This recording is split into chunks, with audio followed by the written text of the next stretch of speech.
Oke, selamat pagi menjelang siang. Assalamualaikum warahmatullahi wabarakatuh.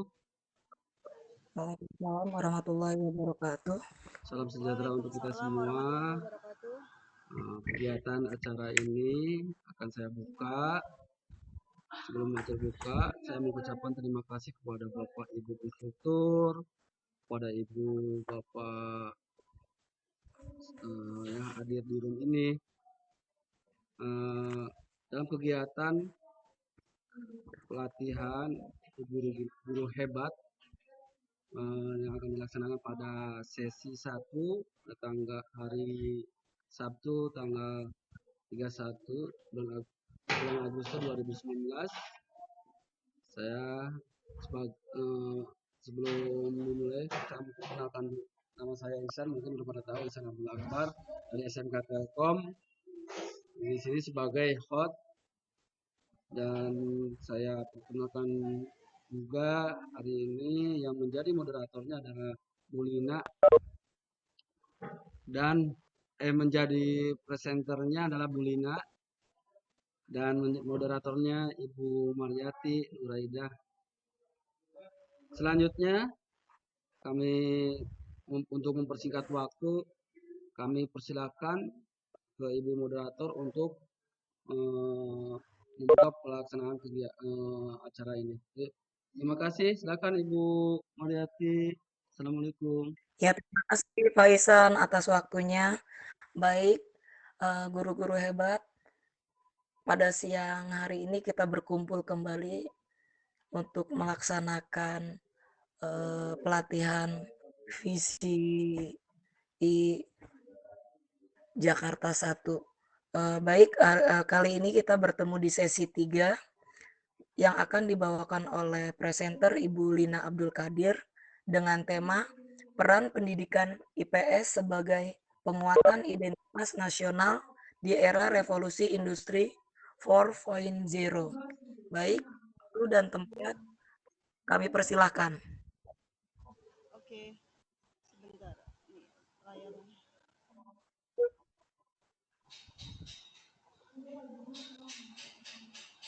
Ya, bismillahirrahmanirrahim.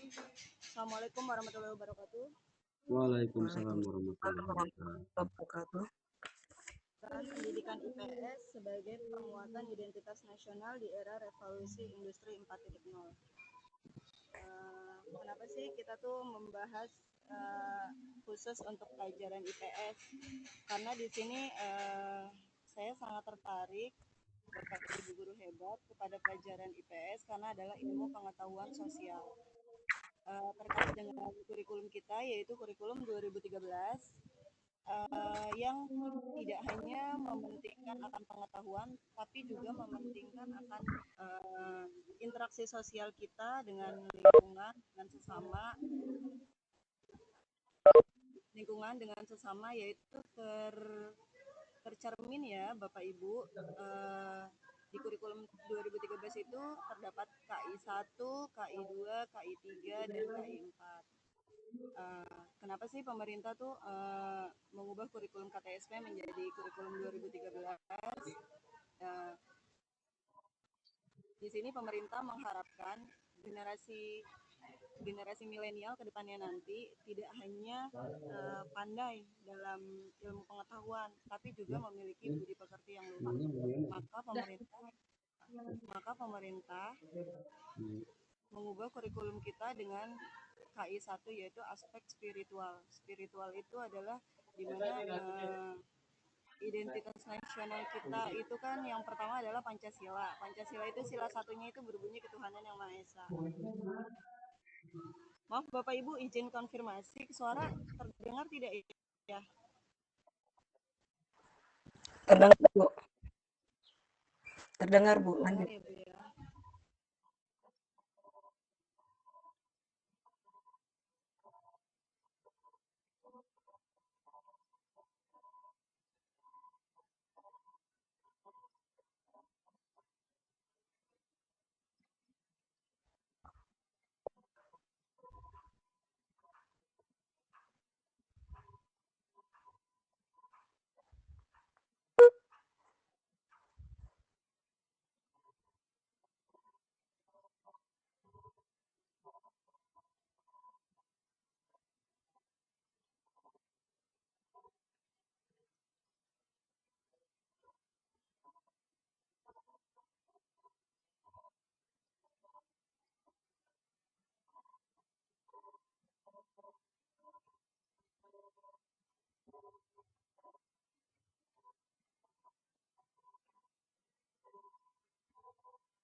ke-18 sekitar tahun 1760, yang mana ditandai oleh adanya tenaga air dan mesin uap.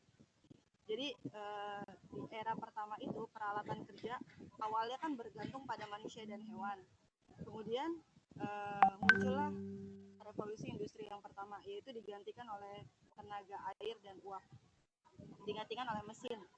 Jadi di era revolusi industri pertama saja sudah banyak orang yang menganggur, tapi mereka meyakini dengan adanya mesin tersebut, maka hasil yang akan mereka produksi itu nanti akan berlipat ganda.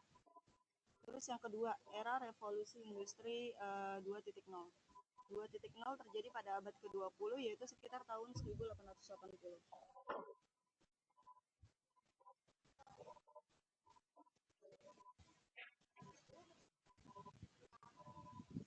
Terjadi sekitar tahun 1880, revolusi industri abad kedua. Dulu kita mengenal adanya produksi massal. Jadi pabrik-pabrik masih menggunakan tenaga manusia untuk menggerakkan mesin produksinya. Terus kalau di luar negeri dulu tuh ada yang namanya di negeri rumah potong hewan di Cincinnati tuh mereka masih menggunakan tenaga manusia. Kemudian revolusi industri yang ketiga adalah digital computing automation. Itu terjadi sekitar tahun 1970. Yaitu ditandai dengan munculnya pengontrol logika atau pemrograman pertama. Itu Maaf, slide-nya di-share. Slide-nya ini. Belum terlihat ya, Bu? Belum terlihat Belum. ya, Bu? Belum. Tapi suara dengar. Hilang tadi terlihat, sekarang hilang. Ini gimana, Bu? Sudah terlihat belum? Ya, lanjut. Lanjut ya. Ya, revolusi industri yang ketiga yaitu tahun 1970 diawali dengan adanya temuan komputer. Dulu dikenal dengan nama pengontrol logika program pertama. Kemudian ditemukannya modem, tapi dulu masih modem tipe 084, 969, terus otomatisasi komputer, contohnya dengan mesin industri. Sebagian sudah tidak lagi dikendalikan manusia, tapi dikendalikan oleh mesin. Dampaknya yang terjadi pada era revolusi industri 3.0 adalah biaya produksi menjadi lebih murah. Cuman sudah ada penurunan penggunaan tenaga manusia sudah ada. Kemudian saat ini yang kita hadapi adalah revolusi industri 4.0 yang ditandai oleh cyber fisik, di mana setiap industri sudah mulai menyentuh dunia virtual. Bentuknya seperti koneksi antara manusia, mesin, dan data. Semua serba online. Contohnya misalkan kalau kita ingin pesan makan. Nah, sekarang sudah revolusi industri 4.0 sudah terlihat. Kita hanya dengan mengoperasikan gadget kita, nggak lama kemudian makanan bisa tiba. Pokoknya kita tidak perlu mengandalkan kita harus keluar segala macam, dengan gadget sudah bisa kita lakukan segala macam, seperti adanya m-banking. Kemudian semua data sudah ada di mana-mana, kita gampang untuk mencari data, tinggal buka Google, cari, buka jurnal. Selagi kita punya paketan data internet, semuanya mudah. Internet of Things, internet adalah segalanya. Presiden Jokowi sendiri cukup jeli melihat peluang ini. Dia bisa menciptakan lapangan pekerjaan serta investasi baru yang berbasis teknologi. Dia ngebentuk namanya roadmap dengan Making Indonesia 4.0. Jadi adanya laporan e-budgeting, e-marketing, seperti pembuatan perizinan, semuanya serba online. Itulah yang diterapkan oleh Jokowi membaca era revolusi industri 4.0 ini.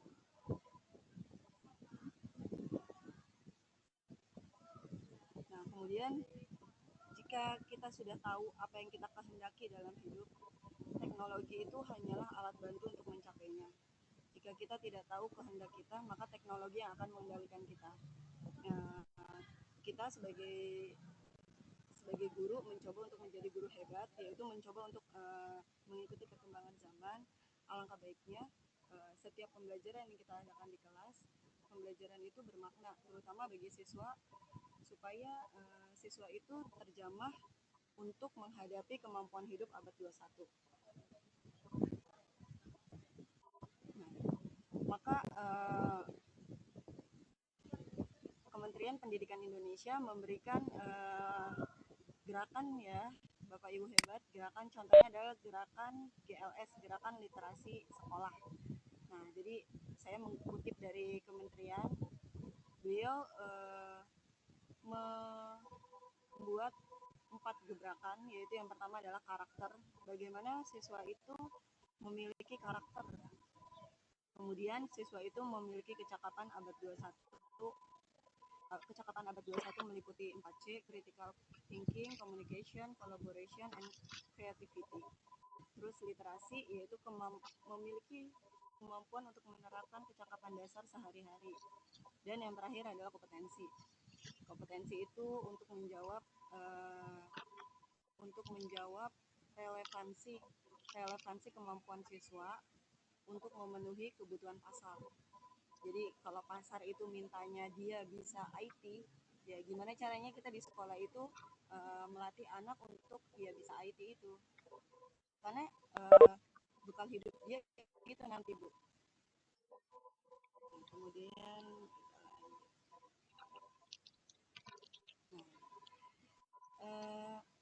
di dalam pasal 1 Undang-Undang Nomor 20 Tahun 2003 yang berbunyi, pendidikan nasional adalah pendidikan yang berdasarkan Pancasila dan Undang-Undang Dasar 1945 yang berakar pada nilai agama, kebudayaan nasional, dan tanggap terhadap tuntutan perubahan zaman. Maka gimana caranya kita mengajarkan pendidikan anak di kelas tidak terlepas dari kebudayaan yang ada itu jangan sampai luntur. Bagaimana Bapak Ibu bisa agar siswa itu dia kenal IT, kenal juga dengan kebudayaan kita. Jadi kebudayaan kita juga tidak terlupakan. Contoh pada gambar, kita tetap mengenalkan kebudayaan. Contohnya nih topeng, wayang, dan kebudayaan lain.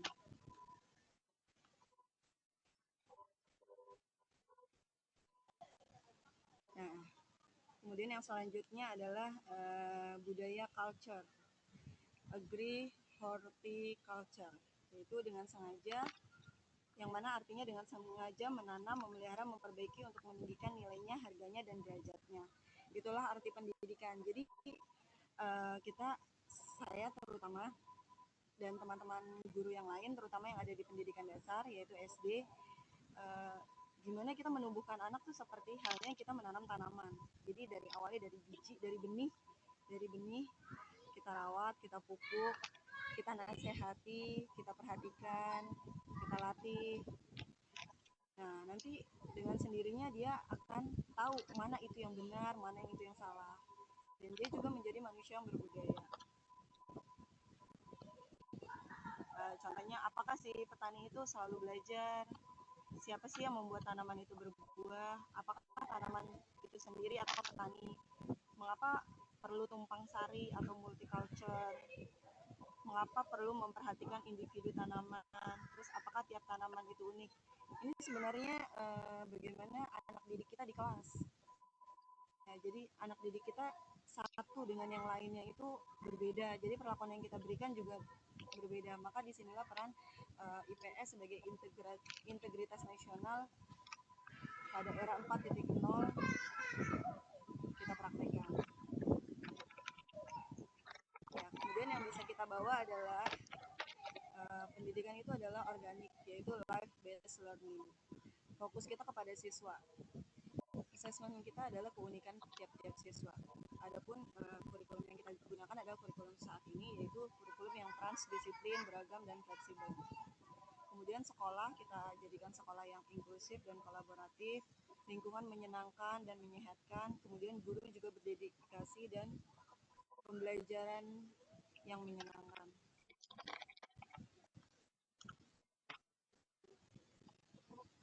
Ya, contoh 10 objek kebudayaan menurut pasal 5 Undang-Undang Nomor 5 Tahun 2017, di mana kebudayaan kita meliputi tradisi lisan, manuskrip,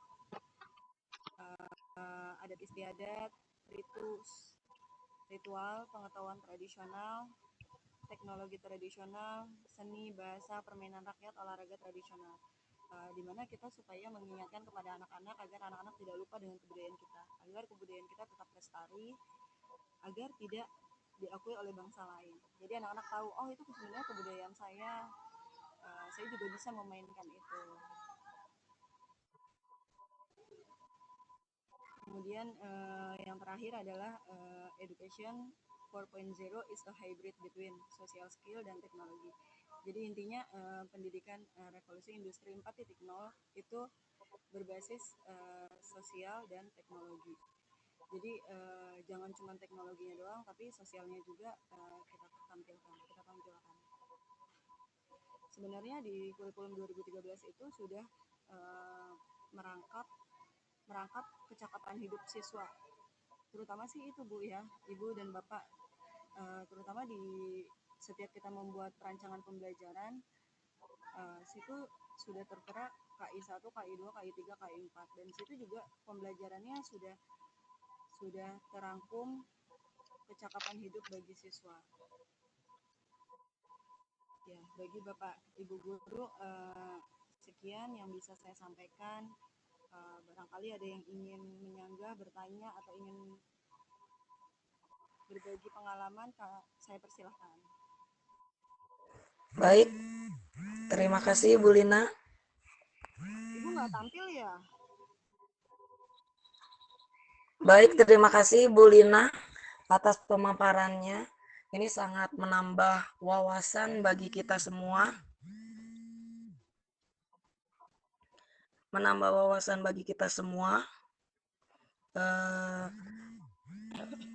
Teman ada yang bertanya, silakan.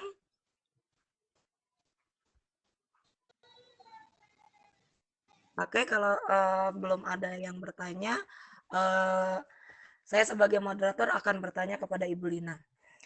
Ini sangat menarik ya Bu bagi saya tentang pengaruh pendidikan IPS sebagai penguatan identitas nasional di era revolusi industri 4.0. Pertanyaan saya, bagaimana mengembangkan sosial anak? Sekarang kan anak itu ibarat katanya gini ya Bu ya, dia menggunakan handphone, komunikasi terhadap teman atau orang tua di rumah gitu kan. Bahkan orang tua di rumah kadang misalnya orang tuanya di sini, anaknya jauh, dia lebih menggunakan handphone dibandingkan dengan komunikasi satu arah dengan anak atau orang tua itu. Bagaimana mengembangkan itu di era yang globalisasi ini, Bu Lina? Ya, terima kasih Ibu atas pertanyaan yang luar biasa. Ini pertanyaan bagus ya Bu ya, karena kita juga ngalamin hal itu di rumah gitu ya Bu ya. Dan nggak cuma kita, mungkin yang lain juga mengalami hal tersebut.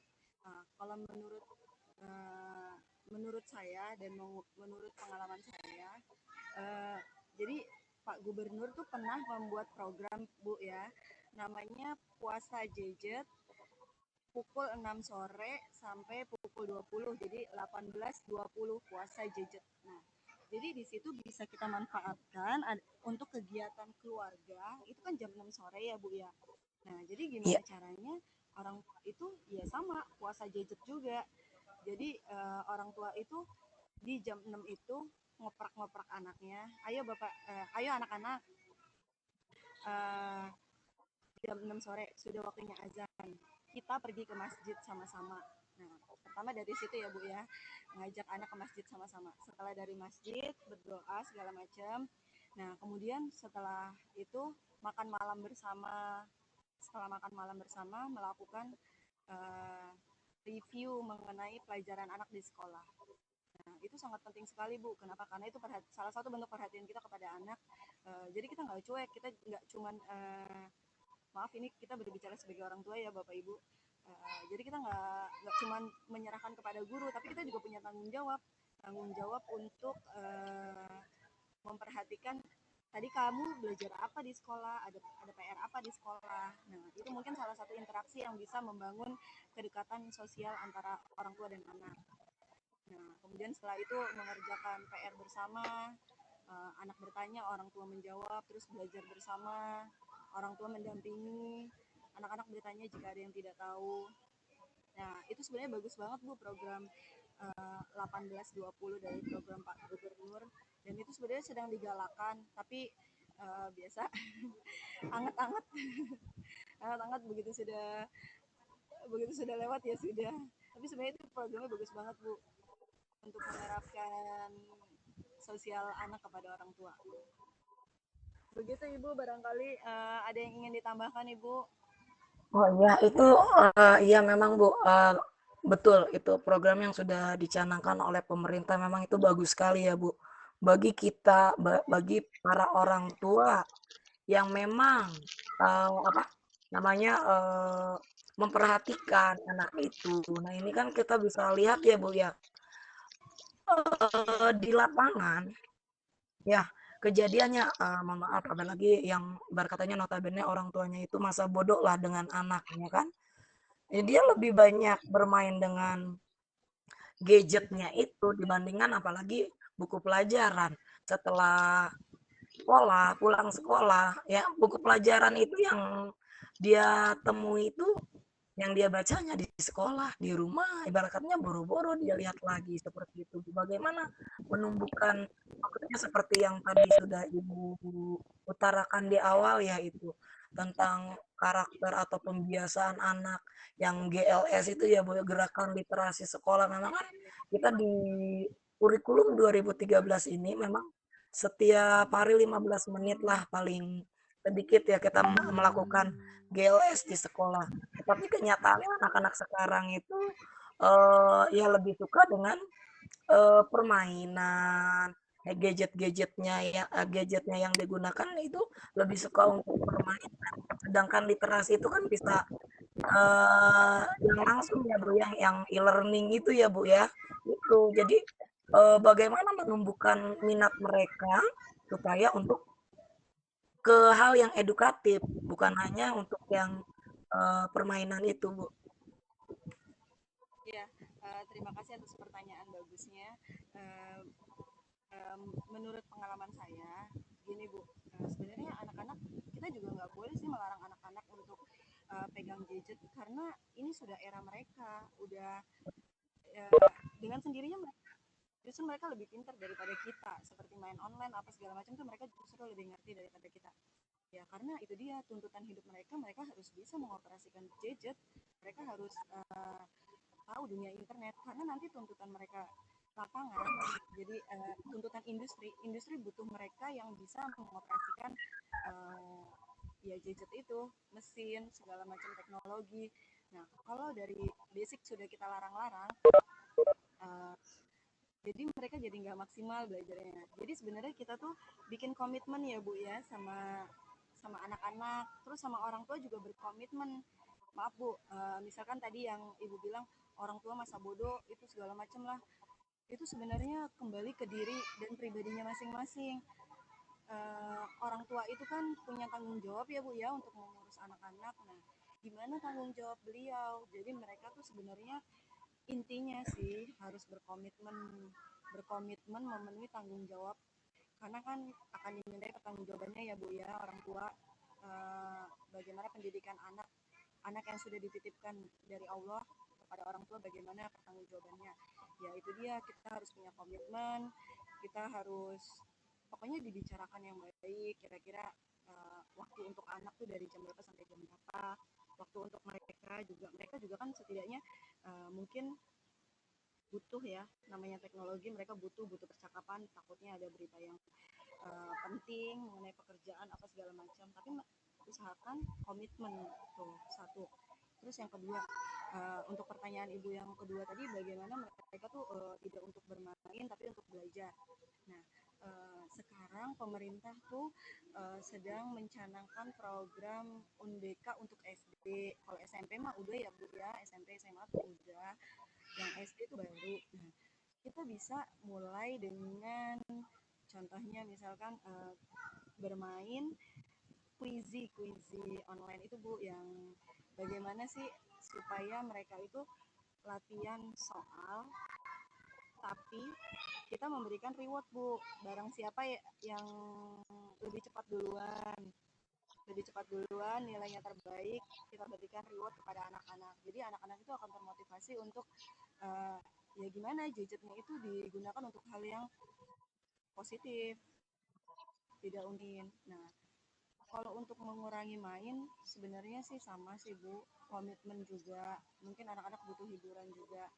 Nah, kita kasih waktu Bu, Dek, kita omongin baik-baik berdua, kira-kira kamu itu ingin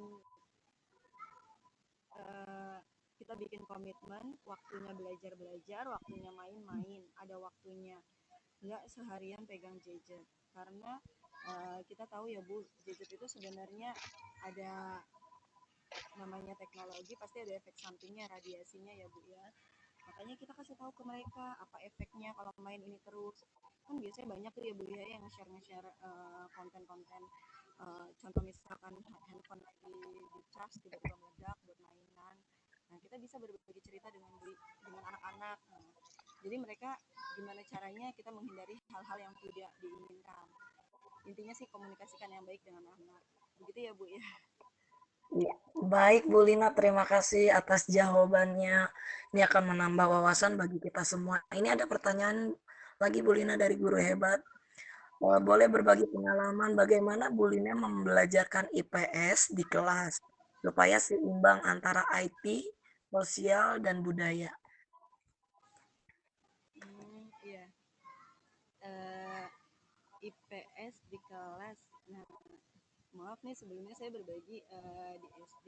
Nah, jadi kalau di SD kan pelajarannya sudah include ya Bu ya, tematik gitu. Contohnya kita ingin mempelajari mengenai apa kasus bullying ya, bullying di kelas gitu. Nah, itu kan kasus bullying itu kan nggak cuma satu dua yang kita sudah dengar. Nah, bagaimana sih kita menghindari kasus bullying?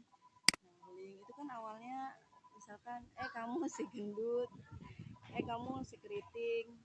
Nah, itu supaya tidak terjadi hal tersebut di kelas, saya sih secara pribadi berbagi pengalaman, itu memberikan apa ya, punishment kali ya Bu ya, seperti hukuman gitu, hukuman kecil, hukuman ringan, kayak poin-poin gitu kepada siswa. Bagi siswa kan biasanya temannya kan ada yang, Bu si ini ngatain ini, Bu si ini ngatain ini. Nah, terus kita tabayun dulu, kita panggil anak itu, bener nggak, klarifikasi benar atau tidak. Nah, ketika itu dianggap benar, bagaimana bagaimana solusinya kita omongin berdua kan. Nah, kita kan dari awal sudah bikin kesepakatan tentang punishment gitu ya Bu ya di kelas. Nah, jadi punishment pertama, jadi apa ya, poin pertama ya dapat poin 1, poin 2, poin 3 sampai akhirnya poin 4 tuh akhirnya poin 1 sih poinnya masih ringan, contohnya misalkan minta maaf, terus bikin surat pernyataan. Poin 3 tuh sudah panggil, poin 2 itu memanggil orang tua datang ke sekolah. Poin 3 sama manggil orang tua juga, terus ada hukuman misalkan menulis saya berjanji akan uh, tidak akan membullying si A si B gitu, misalkan ditulis sampai berapa. Terus nah poin 4 itu sudah kepada kepala sekolah. Nah, nanti saya siswa orang tua bukan kepada kepala sekolah, tapi biasanya dengan sampai poin 2 tuh anak-anak udah jerah. Terus bagaimana sih Bu mengenai pertanyaan Ibu tadi ya, bagaimana pembelajaran di kelas? Nah, jadi pembelajaran di kelasnya kita kaitin dengan itu tadi. Kalau saya lebih senang biasanya saya dengan metode-metode pembelajaran yang gimana sih biar pembelajaran itu bermakna bagi siswa. Contohnya misalkan saya pernah ya mengadakan pembelajaran mengenai pembatikan. Nah, saya ngajak anak-anak ke tempat itu Bu, di kota tuh ada tempat buat bikin batik. Nah, jadi kita pertama sih kita bikin ini dulu ya Bu, karena saya kan sekolahnya di Jelambar. Jadi saya pertama bikin surat izin dulu. Surat izin ini bus bus sekolah Bu, yang bus gratis itu Bu. Nah, itu saya bikin surat izin permohonan, akhirnya dikabulkan. Terus sebelumnya sih bendahara sekolah sudah menganggarkan wisata dalam rangka menunjang pembelajaran di kelas, pembuatan batik itu. Nah, kemudian saya mengajak anak-anak setelah surat izin segala macam, udah akhirnya kami laksanakan. Kita minta izin dulu Bu ke tempat pembatikan. Habis minta izin, kita diperkenankan. Akhirnya saya datang ke sana bersama anak-anak, dan anak-anak itu seneng banget Bu. Kenapa? Karena pembelajarannya itu praktek langsung. Udah gitu mereka kan harus bersosialisasi ya Bu ya, sama sama pengajarnya. Nah, di situ mereka seneng banget Bu. Jadi kita tuh bayar sih Bu di sana, karena kan mereka usaha ya. Mereka bayar, sekolah bayar untuk melatih mereka. Jadi mereka habis membatik gitu, mereka bersosialisasi dengan kan ada tim produksi. Habis tim produksi tuh ada apa sih namanya, QC gitu ya. Ada yang bagian ngejahit Bu, ngejahit QC, terus bagian pengepakan, packing. Ya itu mereka bertanya sampai akhirnya karena batik itu bisa terjual kemana aja. Pokoknya mereka berinteraksi dengan dunia usaha, dengan judi, dan akhirnya ya kita tahu bahwa dunia usaha itu butuh siswa yang siap siap ditempatkan di dunia kerja, yang punya keterampilan hidup. Nah, dari situ sih kita tahu, jadi nggak cuma teori doang, tapi bisa praktek juga. Ya teori juga penting, tapi intinya mereka bisa menyesuaikan diri dengan lingkungan dan bisa punya keterampilan hidup yang dibutuhin sama dunia usaha. Begitu Ibu. Ya, terima kasih Bu Lina atas penjelasannya. Semoga Ibu di sini ada namanya Imama ya. Uh, bisa menambah wawasan atas penjelasan dari Bu Lina. Jadi memang dari kurikulum 2013 ini ya Bu ya, kita menciptakan life skill bagi anak. Jadi ketika mereka sudah keluar dari sekolah, mereka mempunyai kecakapan hidup. Mereka bisa berusaha untuk menciptakan lapangan pekerjaan sendiri, tidak tergantung kepada organisasi atau perusahaan. Nah, tujuannya seperti ini ya Bu ya, dari kurikulum 2013 ini. Jadi anak bisa menciptakan lapangan usaha sendiri seperti itu. Iya. Bagi teman-teman ada yang mau bertanya silakan di presentasi Ibu Lina ini.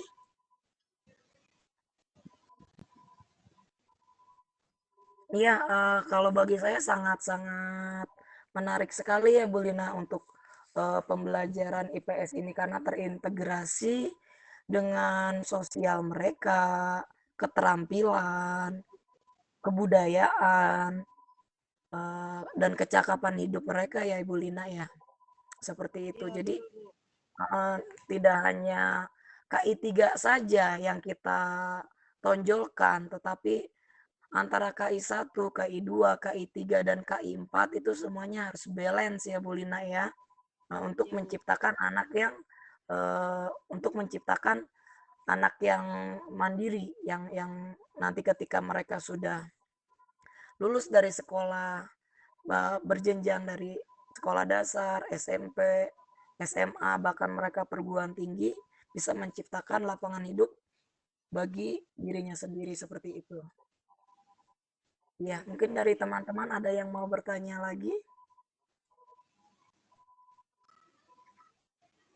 Iya, dari sini Bu Lina tidak ada yang bertanya lagi. Absensi bisa Iya, Ibu. bisa di-share Bu absensi. Dan itunya bisa di-stop Bu. Iya. Kita sampai Eh, 11.30 ya, rekaman. sesi 3. Ya, rekaman bisa di-stop Bu, sudah cukup.